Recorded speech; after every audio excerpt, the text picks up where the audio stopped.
Welcome, everyone, to another episode of Student Success in OT podcast. We are happy to have you here for the ride.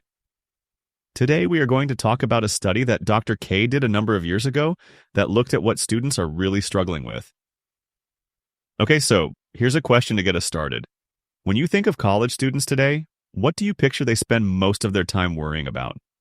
Because honestly, when I was in college, it felt like it was this constant juggle between grades and figuring out friendships.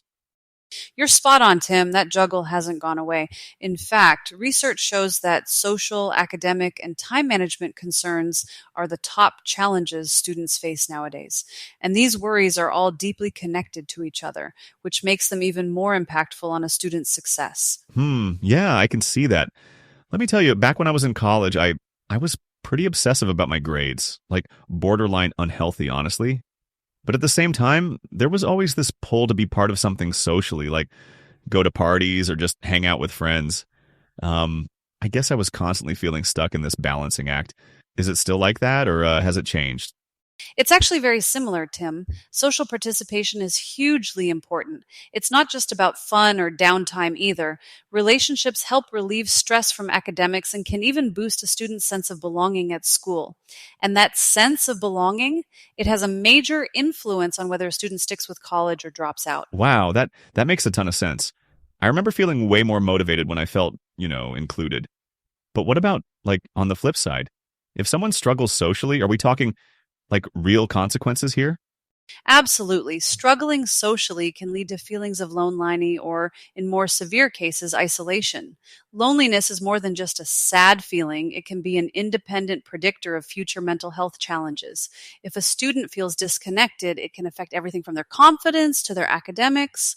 That's kind of heavy. Doesn't it start to spill into time management too? Like, I remember back then how every hour felt like up for grabs between studying, work, and just, catching my breath. Exactly, Tim. Time management is probably the most common struggle for students. They're often balancing school, part-time jobs, and other responsibilities, and that's not even counting trying to squeeze in social activities.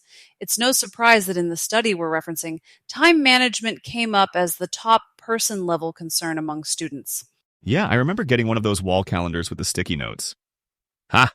Thought I had it all figured out. Hey, the effort counts. But what's interesting is that the study also found differences between how competent students feel in their tasks and how satisfied they are with their performance. That's where occupational therapy can shed some light. It helps uncover these gaps and can guide interventions to address them.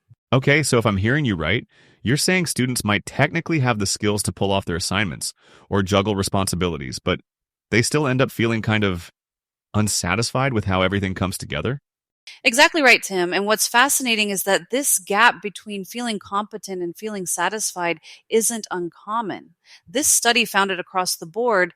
Students consistently rated their satisfaction lower than their competence. It suggests there's, some kind of disconnect between what they're doing and the emotional reward they expect from it. Huh, that totally tracks. Like, I remember staying up late to get A's on projects, but still feeling drained. Almost like, yeah, proud of the work, but not enjoying the process or the outcome much. Does that ring a bell with the research? It does. This kind of mismatch can reflect unmet expectations or outside stressors interfering. Think about it.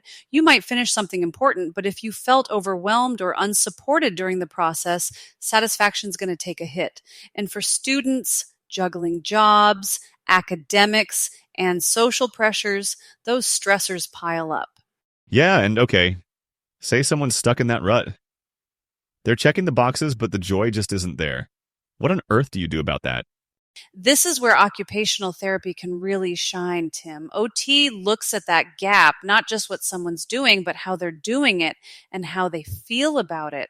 Sometimes it's a matter of adjusting routines or teaching them strategies to, reduce stress and find balance. For example, if it's time management that's causing friction, we help them break tasks down in a way that feels manageable. So it's less about filling their calendar to the brim and more about getting the rhythm right? Exactly, but it's not just time management. For some students, it's about finding satisfaction outside of academics too. Maybe they need support to reconnect with social activities or improve their confidence in areas like group work or networking. The goal is holistic impact, helping them thrive in all facets of their life, not just the classroom. All right, I've got to admit, this is really making me rethink how we talk about student success. It's not just about grades, huh?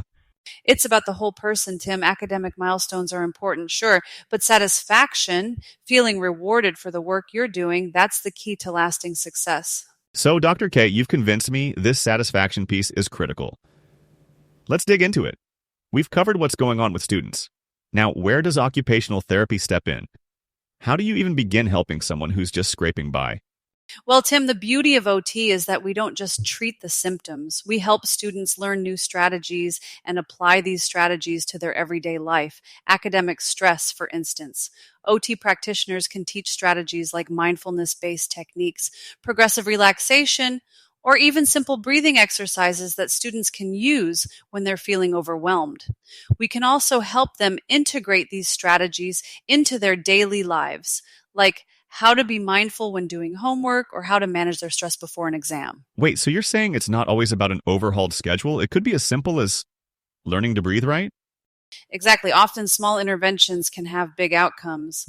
But take time management. That's an area where OT really excels. We work with students to create individualized strategies like prioritizing tasks, using planners effectively, or even building in buffer times to handle unexpected changes. Okay. And let's say sleep, because I remember sleep being the first thing I sacrificed during finals week. Does OT touch that too?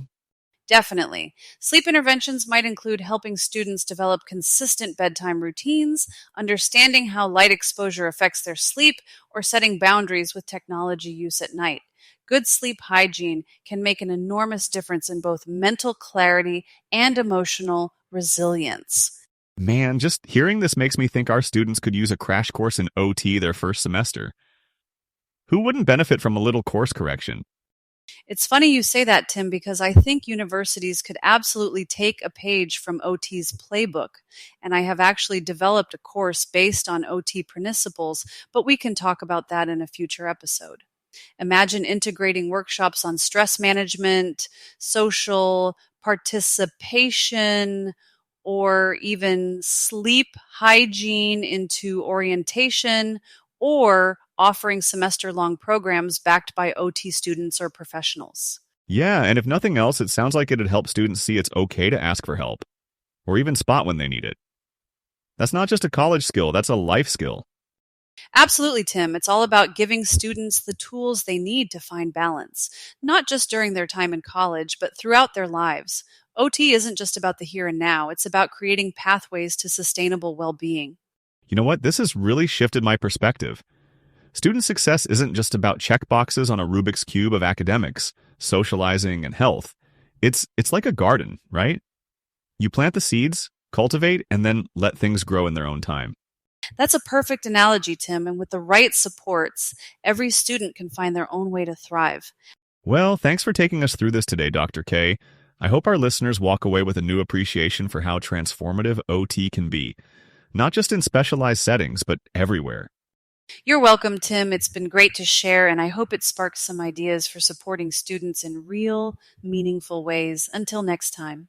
Take care, everyone.